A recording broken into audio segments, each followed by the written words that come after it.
असदुद्दीन ओवैसी की ओर से अब से कुछ देर पहले कहा गया है कि भारत सरकार की नीति अफगानिस्तान को लेकर स्पष्ट नहीं है। हमने जो सवाल पूछे उस पर गोलमोल जवाब मिला है। इस पर आपका स्टैंड, बीजेपी का क्या स्टैंड है इस पूरे मामले पर? देखिए चित्रा जी, पहली बात तो है कि दोनों का धन्यवाद देना चाहिए, भारत सरकार का भी धन्यवाद कि जिस प्रकार से आज जयशंकर जी ने कहा कि बहुत दिक्कतों के बावजूद, बहुत प्रॉब्लम्स और बहुत ट्रबल्स के बावजूद, उन्होंने खुद इन शब्दों का इस्तेमाल किया है, जिस प्रकार का इवैक्यूएशन प्रोसेस हिंदुस्तान ने अफगानिस्तान में प्रयोग किया है। 6 फ्लाइटें अब तक हिंदुस्तान आ गई हैं, 800 से अधिक नागरिकों को हिंदुस्तान लाया गया है, पूरे एम्बेसी को हिंदुस्तान लाया गया है, लगभग 112 अफगानी नेशनल्स को हिंदुस्तान लाया गया है। ये एक अपने आप में एक बहुत बड़ा इवैक्यूएशन प्रोसेस है। जहां तक ओवैसी जी का सवाल है, ठीक है, मुझे लगता है कि आप घर में शादी भी कर लीजिए तो एक आध फूफा जी तो नाराज हो ही जाते हैं, उसका कुछ कर नहीं सकते हैं आप।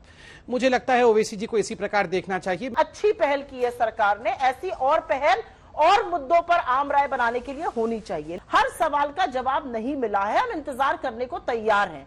मैं ओवैसी जी की तरह यहां पर आकर कोई इर्रिस्पॉन्सिबल बात करने में बिल्कुल यकीन नहीं रखती हूं। मुझे लगता है कि हमें इस समय चुनी हुई सरकार को निर्णय लेना पड़ेगा आगे के रास्ते का। हमारे अभी कितने नागरिक वहां पर हैं, उनको कैसे तुरंत लाया जाएगा, ये बहुत जरूरी मुद्दा है। और मुझे लगता है कि थोड़ी सी लाने में देरी हुई, क्योंकि जब आपको दोहा के राउंड्स के बारे में पता चल रहा था, जब आप वहां पर बातचीत कर रहे थे, तो शायद ये काम थोड़ा जल्दी हो सकता था। एक तो मैं विदेश मंत्री के वक्तव्य और प्रयासों दोनों का समर्थन करता हूं। हमारी इस तरह की परंपराएं रही हैं जी कि आम सहमति ऐसे सवालों पर बननी चाहिए। मुझे चित्रा जी, मैं 1992 का अगर जिक्र नहीं करूंगा तो मेरी बात अधूरी होगी। नरसिम्हा राव जी प्राइम मिनिस्टर थे और कश्मीर को लेकर के ह्यूमन राइट्स की एक मीटिंग होनी थी वहां पर, और अटल बिहारी वाजपेयी जी नेता प्रतिपक्ष थे। तो उनको भारत का कश्मीर में पक्ष रखने के लिए जेनेवा भेजा गया।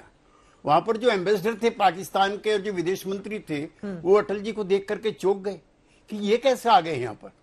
तो उन्होंने अटल जी से पूछा कि आप यहाँ कैसे? उन्होंने कहा मैं भारत का रुख अब यहाँ रखने के लिए आया हूं, जबकि कश्मीर पर उनकी राय कांग्रेस के नेता से भिन्न थी। तो ये रही है हमारी परंपरा। आज का दिन तो इफ्स एंड बट्स का सुनी सुप्रिया जी है ही नहीं।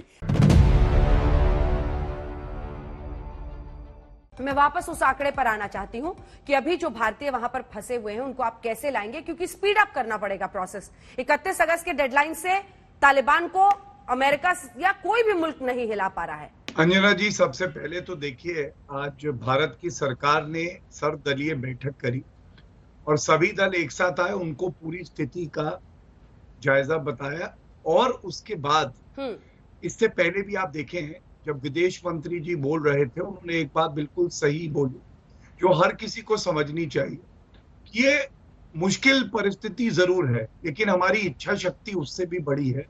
और भारत की सरकार श्री नरेंद्र मोदी जी के नेतृत्व में सुनिश्चित करेगी कि एक एक भारतीय भारत की धरती पर आए। ये स्थिति क्यों आई कि आज अंजना जी को दिन गिनने पड़ रहे हैं कि साहब 5 दिन बचे हैं और 8 दिन में ही ला पाएंगे? स्थिति रोकी जा सकती थी। आपको तो मालूम था, ट्रंप ने तो बहुत पहले बोल दिया था। वो जो हस्ताक्षर ट्रंप ने तालिबान के साथ किए थे वो फरवरी 2020 के, वो तो सार्वजनिक डॉक्यूमेंट है। वो आपको मालूम था कि उसके क्या कॉन्टोर्स हैं। आपने सही वक्त पे सही कदम नहीं उठाए। रशिया तक आपको अब शक की नजरों से देखता है कि आप अमेरिका के बहुत करीब हो। न रशिया ने आपकी सुनी, न अमेरिका ने से जो आपकी तथाकथित करीबी है उसका आपको लाभ मिला। आज स्थिति ये है कि इस्लामाबाद और बीजिंग सबसे ज्यादा ताकतवर बन के इस पूरे मसले में निकल रहे हैं। ये हमारे लिए अच्छी बात नहीं है कि बीजिंग के हाथों में एक और देश, हमारा पड़ोसी देश, चला जाए। ये हमारे लिए कोई अच्छी खबर नहीं है। देखिए, हमने हमेशा शिवसेना की राय ये रही है कि देश सबसे ऊपर है, बाकी राजनीति बाद में होती है। इस समय पर जब ऐसा माहौल है जहां पे हमारे काफी इंडियंस वहां पे फंसे हुए हैं, उस समय पे किसी तरीके के नीम टिकड़े निकालना सही नहीं होगा। हर तरीके से जो केंद्र सरकार उनको वापस लाने की कोशिश कर रही है, इस समय पर हम सबको एकजुट होकर एक मत में उन पे प्राथमिकता देनी होगी। ये बात सही है कि इसके बाद तालिबान ने जिस तरीके से टेक ओवर किया, इतनी जल्दी अफगानिस्तान मिलिट्री का और गवर्नमेंट का कोलैप्स हुआ, वो अमेरिका ने शायद देखा हो, इंडिया ने समझा हो, पर उसको रोकने में नाकामयाब रहे। और अब आने वाले समय में हमारे लिए ये जो स्थिति है गंभीर हो सकती है, क्योंकि एक तरफ पाकिस्तान है, पाकिस्तान और तालिबान जुड़े हुए हैं, दूसरी तरफ चाइना है जो उनको लेजिटिमेसी देने को तैयार है। गीता, एक तो ये भी समझ में आता है कि तालिबान आश्वासन देने वाला कोई था ही नहीं। अगर तालिबान अपनी तरफ से ये भी कह रहा है कि वहां पर आतंकी हमला हो गया और आईसिस के आतंकी थे, तो सीधे तौर पर तो ये समझ में आ रहा है कि वो आश्वासन अब क्या, अगर वो आतंकी हमले की बात कर रहा है तो आईसिस, अलकायदा, सबके तो गुट वहां पर मौजूद हैं इस समय। बिल्कुल, सबके गुट वहाँ मौजूद है। और जैसे पीके सहगल साहब कह रहे थे, उनके सारे हेडक्वार्टर्स और सारे leaders across the border Pakistan में है।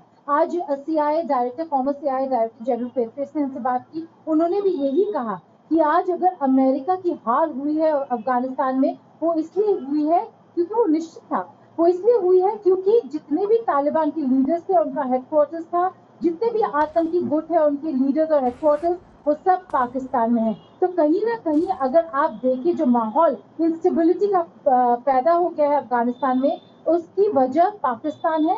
लेकिन भुगतना पाकिस्तान को भी होगा, जैसे पूरा रीजन भुगत रहा है। बड़ी बात यह है कि अभी जो अफरा तफरी का माहौल बना हुआ है, एक इमरजेंसी एनजीओ है, इटली बेस्ड एनजीओ, वो ये कह रहा है कि 60 लोग अभी तक अस्पताल पहुंचाए जा चुके हैं। तो जो नंबर्स है वो बढ़ने ही वाले हैं, कैजुअलिटी के नंबर्स भी बढ़ सकते हैं। और जो फॉरेन नेशनल्स की कैजुअलिटीज हैं, उससे जो डिसीजन अब लेना होगा इंटरनेशनल कम्युनिटी को, वो देखना होगा, क्योंकि अभी भी बहुत सारे फॉरेन नेशनल्स अफगानिस्तान में फंसे हुए हैं और अगर वो काबुल एयरपोर्ट तक नहीं पहुंच पाते तो वो अफगानिस्तान से गीता, क्या इसको नहीं लेकर कोई अपडेट है कि भारत के इवैक्यूएशन एफर्ट्स पर क्या कोई असर पड़ रहा है?